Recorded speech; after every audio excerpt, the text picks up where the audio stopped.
They branded Nora Whitfield a poisoner in the middle of the town square, nailed her name to the post office door, and told every family in Harrow Creek to turn her away. But Nora had poisoned no one. In the autumn of 1891, in a logging settlement carved into the spruce forests of northern Ontario, a magistrate named Aldous Crail used one woman's grief to bury a secret that would have destroyed his family. The man who had actually killed Owen Price was Crail's own son, Desmond, and the people of Harrow Creek suspected the truth. But they owed Crail their land deeds, their mill wages, and the credit that kept their children fed through winter. What Aldous Crail did not count on was a widowed ferryman named Grant Halley, stopping his flatboat on the Needle River, reading the notice nailed to the dock post, and deciding that a name was worth more than a mortgage. This is their story, a tale of a woman a town called dangerous, and the man who stood beside her until the lie could no longer hold its shape. Nora Whitfield had come to Harrow Creek 2 years earlier from Sault Ste. Marie, following her husband Claude to the logging camps, where the work was steady and the pay was better than anything the cities offered. Claude was a quiet man, careful with his hands, the kind who fixed other people's fence rails without being asked. When a white pine fell the wrong way and took him in his second season, Nora buried him on the hillside, behind the camp chapel, and stayed because she had nowhere else that knew her name. She found work as a cook's assistant at the Price boarding house, washing linen, boiling broth, setting tables for the men who came in smelling of sawdust and river mud. Owen Price, who owned the boarding house and half the dry goods beside, had taken ill in September. Stomach sickness, the kind that came on slow and wore a man down from the inside. Nora had nursed him without complaint, the way she had nursed Claude in his final week, sitting with a man who was frightened and trying not to show it. Owen Price died on a Thursday morning in early October while rain came in gray curtains off the river. By Friday, Desmond Crail was in his father's office with the door closed. By Saturday, Magistrate Aldous Crail had signed a declaration naming Nora Whitfield as the cause of Owen Price's death. He called it deliberate poisoning. He wrote her name in his best formal hand and had it posted at the millgate, the feed store, the dock, and the post office. By Sunday, Nora had nowhere to sleep. The boarding house door was bolted. Mrs. Lemke at the seamstress shop turned her away with wet eyes and a whispered apology. Even the camp chapel, which kept a spare room for traveling ministers, was suddenly full. Nora stood in the October rain with her carpetbag and understood that Harrow Creek had made its decision without a single day in court. She walked to the far edge of town and found the old tanning shed that had been empty since the previous winter. She pried a board loose from the window, crawled inside, and lay down on bare earth in her wet clothes. She did not cry. There was nothing left in her that had not already been wrung out by 2 years of hard living. She stared at the ceiling boards and waited to see what morning would bring. What morning brought was Aldous Crail's official rider nailing a second notice to the tanning shed door. It read, "By order of Magistrate Crail, the named party Nora Whitfield is forbidden from conducting seeking lodging, or remaining within the town limits of Harrow Creek, pending a formal hearing. Any person offering shelter or assistance does so at risk of their own standing before this office." Nora read it twice. Then she folded it carefully and put it in her carpetbag, because she understood instinctively that a lie written down was still evidence. That was how the women of Harrow Creek found her that afternoon, sitting on the tanning shed step with a carpetbag on her knees and a piece of paper in her hand, reading it for the third time in the rain. A few of them stopped. One reached out and touched her shoulder. Another pressed a wrapped bundle of bread against her arm and walked quickly away before anyone could see. No one spoke above a murmur. They did not laugh at her, did not spit, did not call her the name written on the notice. That almost made it worse. Their faces held the particular anguish of people who knew exactly what they were watching and could not make themselves stop it. Nora looked at each of them. She said nothing. There was nothing to say to a town that had already chosen. What none of them knew was what Nora knew. That 3 nights before Owen Price died, she had heard Desmond Crail in the back room of the boarding house. She had gone to collect the evening tray and found the door to Owen's room cracked open. Desmond stood at the small table beside Owen's bed, his back to her, doing something with Owen's nightly medicine glass. He had not heard her in the hallway. When he turned and saw her, his face went the color of birch bark. He recovered quickly. He smiled the smile of a man who had never once been held responsible for anything he had done. He was 27, with his father's jaw and none of his father's caution. Checking in on an old family friend, Desmond said pleasantly. Nora said nothing. She picked up the tray from the hall table and walked back to the kitchen. But she had seen the small green bottle he slipped into his coat pocket, and she had noticed the way his hands moved. Not the way hands moved when they were adjusting a pillow or pouring water, but the way they moved when they were finishing something. Owen Price was dead within 72 hours. Grant Halley brought his flatboat into the Harrow Creek dock on a gray Tuesday, 3 days after Nora had been turned out of the boarding house. He was 43, broad through the shoulders, with river-calloused hands and a face that had spent 20 years reading weather. He had operated the ferry crossing at Needle Bend since his wife Margaret died of a fever 6 years back, leaving the house on the far bank quieter than a man could reasonably stand. He had learned to live with the quiet. He ran his ferry, kept his accounts, and gave the river the kind of focused attention he no longer knew how to give to people. He came to Harrow Creek for rope and lamp oil. He tied up at the dock post and was reaching for the rope when he saw the notice. He read it the way a careful man reads anything, slowly, more than once, looking for the shape of it underneath the words. Nora Whitfield, poisoner, forbidden from trade or lodging, by order of Magistrate Crail. Grant stood at the dock post for a long moment. Then he looked up at Harrow Creek, which sat in the gray morning light, looking ordinary and decent, the way a town always looked from the outside. He found her at the tanning shed because the notice on the door made it easy enough to locate. She was sitting on the step. She looked up when she heard his boots on the gravel, and she did not flinch, which told him she had spent the last 3 days being stared at and had made peace with it. "You're Nora Whitfield," he said. "I am." Grant looked at the notice on the door, then back at her. "That notice says you poisoned a man." "It does. Did you?" Nora held his gaze the way a person does when they have stopped caring what the answer costs them. "No." He studied her for a moment. A man who spent his days reading the river had learned to read other things too.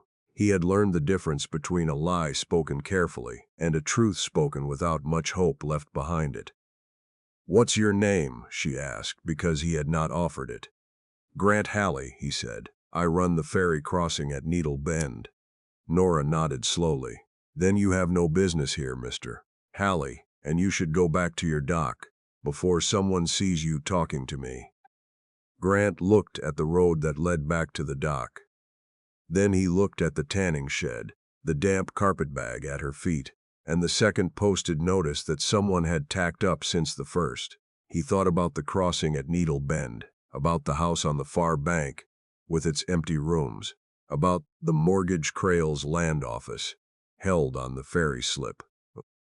He thought about Margaret, who had said once that the only thing she could not forgive in a person was the deliberate abandonment of someone who needed help. "I have a boat," he said, "and a spare room on the far bank. You can tell me the truth on the way across." Nora did not move right away. She looked at him the way a person looks when kindness has become something they no longer fully trust. Then she stood, picked up her carpetbag, and walked with him to the dock. On the river, she told him everything. Grant's house on the far bank of the Needle River was a working man's place.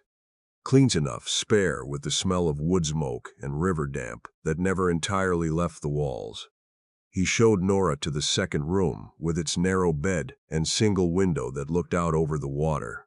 A folded quilt lay across the foot of the mattress. She touched it the way a woman does when she recognizes careful hands in the stitching.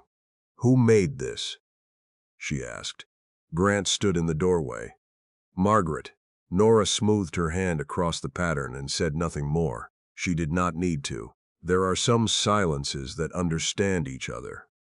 He brought her soup that evening and sat across the table while she ate, not because she needed supervising, but because it had been a long time since the table had anyone at it. He did not treat her like a woman who needed to be managed. He did not look at her with the particular softness that people reserve for those they have decided are pitiable.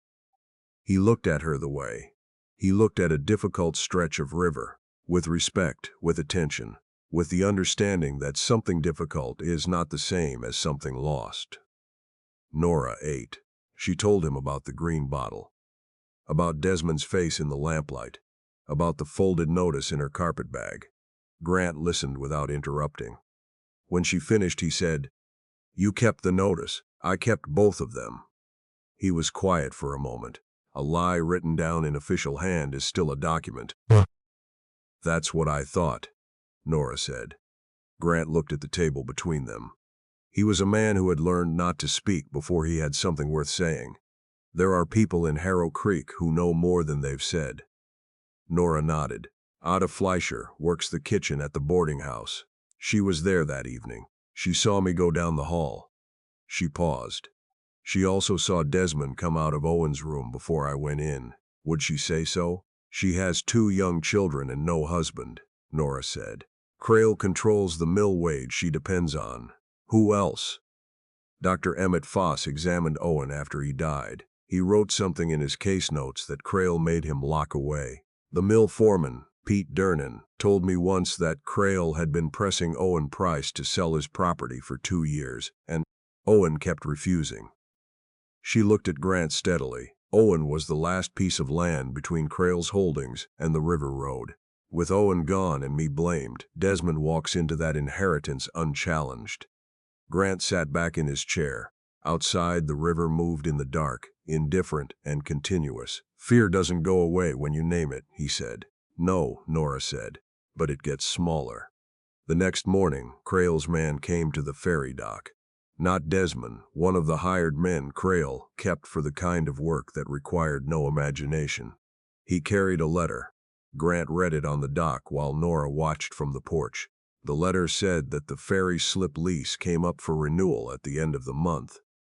It said that the magistrate's office had certain concerns about the fitness of the operator to hold public trust. It said that harboring a named party was itself grounds for review. Grant folded the letter. He walked back to the house. He set the letter on the kitchen table without speaking. Nora looked at him. "I can go," she said. "I don't want to take this from you." Grant pulled on his coat. "I need to oil the dock pulleys," he said. "You should eat something before we ride." Nora looked at him. "Ride where?" "Ada Fleischer," Grant said. "Then Dr. Foss, then Pete Durnan." He took his hat from the peg. "We're not hiding the truth on this side of the river. We're going back across and speaking it." He said it simply, without bravado, the way a man states a course correction on the water. Not because it was easy. Because it was what came next.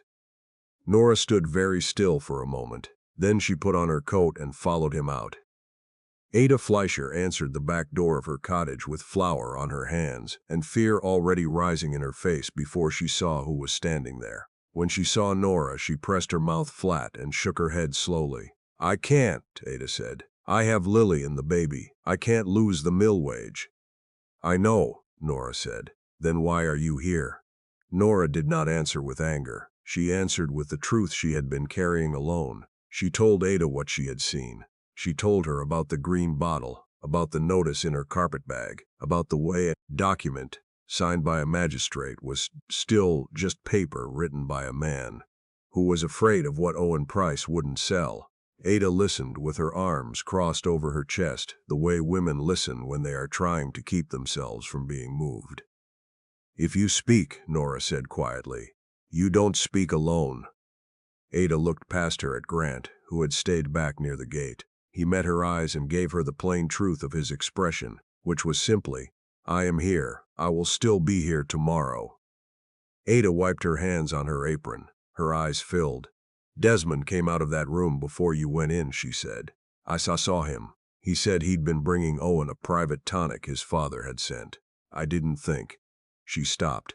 I didn't let myself think. Will you say so? Nora asked. Ada closed her eyes. Then she opened them. Yes, Dr. Emmett Foss met them at his back gate rather than letting them in, which told Grant that he was afraid but had not entirely decided what to do about it. Fosse was a small man in his mid-50s, the kind of doctor who had chosen Harrow Creek because the work was necessary and the questions were manageable. He looked at Nora with the expression of a man who knows he owes something he has not paid. My notes are sealed by the magistrate's order, Fosse said. Were they sealed before or after Crail read them? Grant asked. Foss said nothing, which was its own kind of answer. Grant spoke evenly. Owen Price died from stomach sickness. That's what was posted. But that's not what your notes say, is it? Foss looked at Nora. There were traces in the residue of his medicine glass, he said at last, very quietly. Traces that were not consistent with the tonic he'd been prescribed. I noted it because a good doctor notes what he finds. He stopped. Crail told me the finding was inconclusive. He told me if I repeated it publicly, I would be reporting on a case I had not been formally assigned to examine and that my license could be reviewed. If you testify to what your notes contain, Nora said, would they be inconclusive? Foss looked down at his hands. A doctor's hands. No, he said. They would not. He raised his eyes. I took an oath. I know, Nora said. Foss was quiet for a long moment. The spruce trees moved in the wind off the river. Then he stepped back from the gate. Come inside, he said. We should not have this conversation where the road can hear it. Pete Durnan, the mill foreman, was the last. He was a big man, the kind built by decades of physical work, and he was sitting on his porch when they arrived, which meant he had seen them coming up the road and had decided not to go inside. That told Grant something useful. Crail will take the mill from me, Pete said before either of them had spoken. I'm saying it first so you understand. I understand, Grant said. I watched him pressure Owen Price for 2 years, Pete said. Owen said he'd die before he sold that land. I always thought that was a figure of speech. He looked at Nora. I told Owen once that he ought to be careful. I didn't say it clear enough. He breathed out heavily. That sits on me. Will you say what you saw? Grant asked.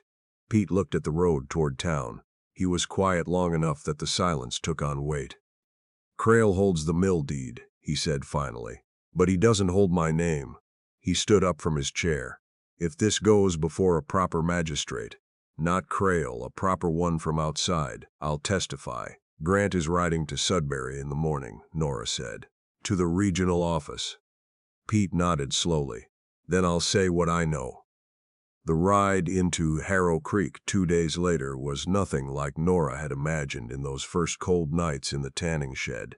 She had imagined in her darker hours that it would never happen at all, that Harrow Creek would simply close over the truth the way cold water closes over a stone. But Grant had ridden to Sudbury. He had placed Nora's folded notices, Dr. Fosse's sealed case notes, which Fosse had copied from memory onto clean paper and signed, and Pete Durnan's written statement before the regional magistrate's office. He had been calm and factual, in the way that men who spend their lives reading water learn to be, presenting information without drama, because the information was enough on its own. The regional office had sent a man back with him. His name was Magistrate Leonard Coyne, and he was the kind of official who had spent enough years watching smaller men abuse borrowed authority that he had developed a permanent and useful skepticism about it. They rode into Harrow Creek on a Wednesday morning when the mill whistle had just blown and the streets were briefly full.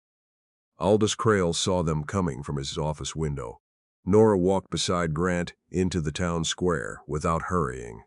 She did not look for approval in the faces watching from doorways. She had stopped needing it. She had needed it once.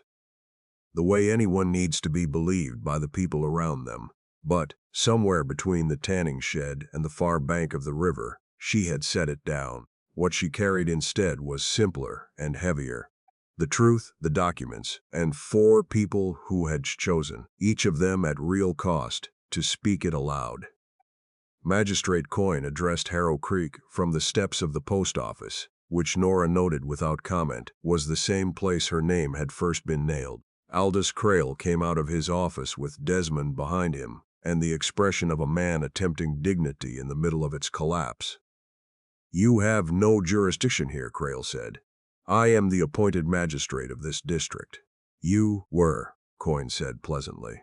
"That appointment is under suspension pending investigation, effective this morning." He held up a folded document. "By order of the regional office at Sudbury." Crail's jaw tightened. "On what basis?" "On the basis of a sealed medical finding, 2 formal statements, and 1 very well-organized complaint from a ferry operator who clearly keeps excellent records." Coyne looked briefly at Grant, who stood with his hands in his coat pockets and said nothing. Then Coyne turned to the town. Ada Fleischer stepped forward first. She had left Lily with a neighbor and come in from the East Road. She did not look like a woman who had made a courageous decision. She looked like a woman who had made the only decision she could live with. "Desmond Crail left Owen Price's room the night before his condition worsened," Ada said. Her voice was level. "I saw him.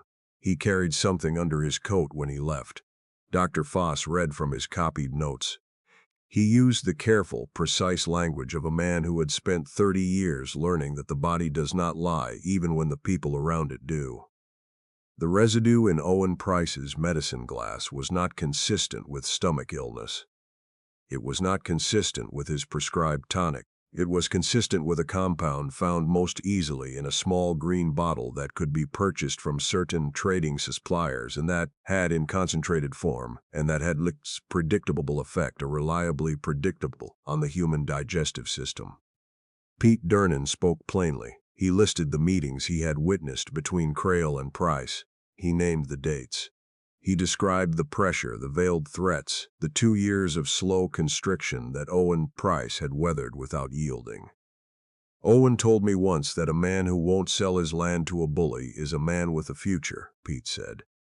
"I should have spoken sooner. I didn't. I'm speaking now." The crowd in the square had grown. Nora could feel it without looking. The particular shift in the air when people stop being bystanders and begin being witnesses. Desmond Crail had been still through all of it, standing behind his father, with the expression of a man whose borrowed confidence was expiring. When Magistrate Coyne turned to him and asked him to account for the green bottle, the same one that Ada had described, that Fosse's notes referenced, that Nora had seen him pocket, Desmond looked at his father. Aldous Crail did not look back at him. That small moment of abandonment undid what the witnesses had merely loosened. Desmond's composure went out of him like heat leaving a stone. "He was going to leave it to a hospital trust," Desmond said. His voice had a strange emptiness to it, as though he were explaining something practical. "Everything Owen had built. To a hospital. My father spent years building that relationship, cultivating that river road access. Owen was going to give it away to strangers." He stopped. "She was there. She saw me. Father said she had no one who would stand for her. He said it would be clean." The square went very quiet. Nora stood in the middle of it and felt something settle in her chest that had been unsettled since the morning she read her name on the post office door. Not relief. It was too complicated and too late for pure relief. Something more like the steadying that comes when a load you have been carrying too long is finally set on firm ground. She looked at Desmond Crail. She looked at Aldous, who had finally turned away from his son with the expression of a man discovering, too late, the true cost of the tools he had chosen to use. She looked at the town of Harrow Creek, which had bolted its doors against her, and was now standing in its own square, watching what that had cost. "Owen Price deserved better," Nora said, "from all of us." She did not say it to wound. She said it because it was true, and because the truth in that moment needed no decoration. Aldous Crail was formally removed from the magistrate's office the following week. Desmond was held for a proper proceeding before the regional court in Sudbury. What happened there took time, as proper proceedings do, but it happened without Crail's interference, without sealed notes, and without a woman's name nailed to a post office door as a distraction. The mill deed, the land leases, the food credit at the general store, all of it came under review by the regional office. Families who had been paying inflated interest on crooked accounts found the terms revised. Pete Durnan was made acting mill supervisor, while the ownership was sorted. Otis Vale at the general store opened his ledger voluntarily and sat down with a regional accountant to go through it page by page, which took 3 days, and left him looking hollowed out but somehow lighter. It was Harrow Creek's reckoning with itself, and it was not comfortable. Reckonings rarely are. The iron notice posts where Nora's name had been tacked came down. The blacksmith, a quiet man named Ed Buckley, who had not posted anything and had not intervened and understood the weight of both facts, asked Nora what she wanted done with them. Nora thought about it. She looked at the iron, which was plain and without blame in itself. "Melt them," she said, "and give the iron to whoever can use it most." Ed used it to repair the school stove. The first morning it burned in that stove. The classroom was warm enough that the children took their coats off, which they had not been able to do before. Their teacher, a young woman from Sudbury, wrote it down in her logbook as a small and ordinary good thing. Nora thought it was perhaps the least ordinary good thing she had ever heard of. Ada Fleischer's mill wage came through without interruption. Dr. Foss kept his license and, it was said, slept better than he had in months. Pete Durnan turned out to be an excellent acting supervisor, which surprised no one who had actually watched him work. Nora Whitfield's name was formally cleared by the regional magistrate's office in a document that was posted in the same locations where the original notice had appeared. Magistrate Coyne read the clearing statement aloud in the post office square on a gray November morning, with the first thin snow coming in off the spruce. Nora stood with her hands at her sides and let the words be spoken in public, because that was where the lie had been told, and that was where the truth needed to land. Afterward, Ada Fleischer squeezed her arm without speaking. Pete Durnan nodded from across the square. Dr. Foss, who had brought his case notes to the square in a leather satchel and carried them all the way home again, unopened, shook her hand with both of his. Grant Halley stood at the edge of the square and did not come forward, because he was not a man who required a center position in other people's moments. Nora found him there when the square had thinned. "You should have been up there," she said. "You didn't need me up there," he said. "You needed me in Sudbury." Nora looked at him. The snow was coming in light and steady, the kind that settles without announcement. "You're going to lose the ferry slip," she said. "Crail's letter." Crail's letter was signed by a man whose authority was suspended, Grant said. "The lease stands." She nodded slowly. She looked back toward Harrow Creek, where smoke was beginning to rise from chimneys as the afternoon turned cold. It looked from here like an ordinary town, like a place where ordinary things happened. She supposed it was. "I owe you more than a room on the far bank," she said. "You owe me nothing," Grant said. "I broke no lock, I only rowed you across." Nora was quiet for a moment. The river was visible from the square, gray and moving through the spruce. "Margaret," she said. "Would she have—" She stopped, not sure how to finish. Grant looked at the river. "She would have been on the dock before I was," he said. Something in his face shifted, not with grief exactly, but with the particular weight of a man who has let himself speak a name aloud that he had been carrying in silence. "She was braver than me." "I don't think that's true," Nora said. He looked at her. "You came in from outside," she said. "You had no debt here, no history, no family to protect. You could have read that notice and kept going. No one in Harrow Creek would ever have known." She held his gaze. "You chose to stop." Grant said nothing for a moment. Then, "It wasn't complicated." "It was," Nora said. "It just looked simple from the outside." The snow came down around them, quiet and without commentary, the way the best things happen in northern Ontario.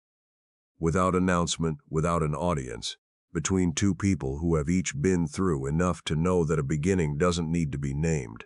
By the following spring, Nora was keeping the ferry accounts, which she had offered to do, because Grant's books were accurate but chaotic, the record-keeping of a man whose attention went first to the river and second to everything else. She found she liked the work. She liked the orderliness of it, the way a clean ledger was its own kind of refusal to let things be misrepresented. She and Grant did not speak about what they were to each other for a long time, because neither of them was in any hurry, and the river was a patient teacher of unhurried things.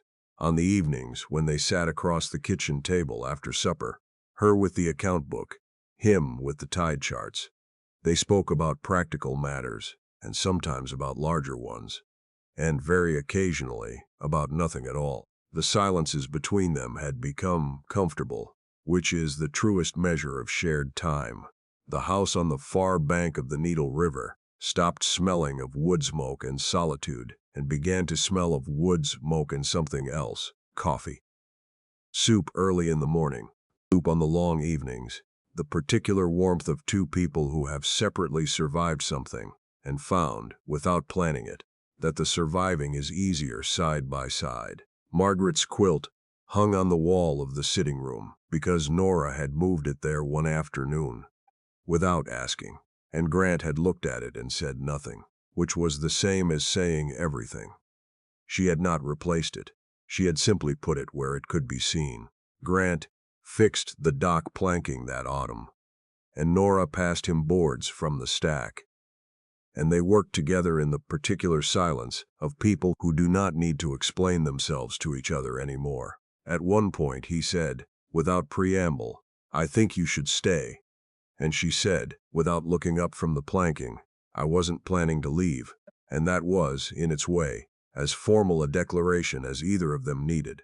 They married the following spring in a small ceremony at the Harrow Creek chapel, which was full, though neither of them had expected it.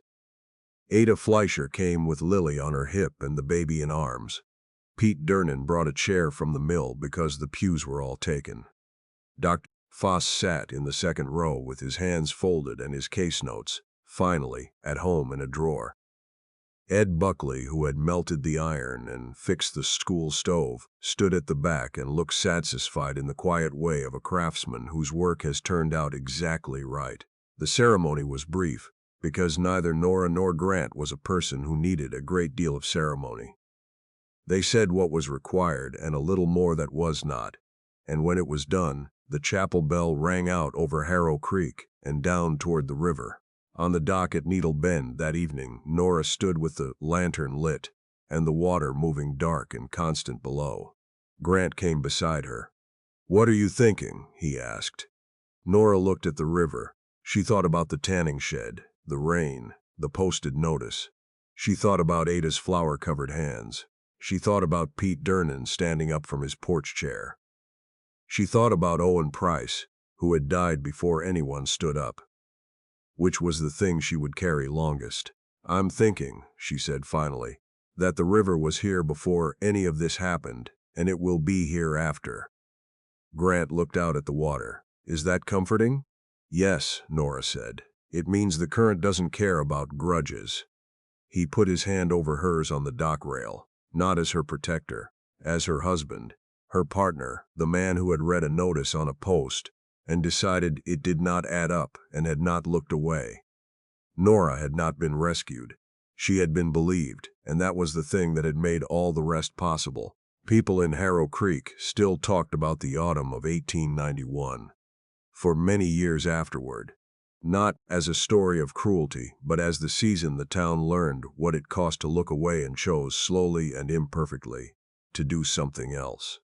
The school stove kept children warm through 3 generations of winters. Ada Fleischer's daughter Lily grew up and became a school teacher, which Ada said had something to do with a particular warm morning in a classroom that she couldn't quite explain. Pete Durnan ran the mill honestly for 14 years, until he retired and was given a chair at the mill gate with his name on a small brass plate, which he said was the most embarrassing and gratifying thing that had ever happened to him. The ferry at Needle Bend kept running. Grant and Nora kept its accounts in two handwriting styles in the same ledger, which confused every regional auditor who came through, but which was never once incorrect. And, in the sitting room of the house on the far bank, where the lantern burned on the evenings when the river fog came in heavy, Margaret's quilt kept its place on the wall, not as grief, not as memory, but as the record of careful hands that had made something meant to last. Because that is what the best things are, not monuments, not warnings, just the patient, ordinary evidence that someone was here, that someone cared, and that the cold can be held back if enough people are willing to sit a little closer to the fire.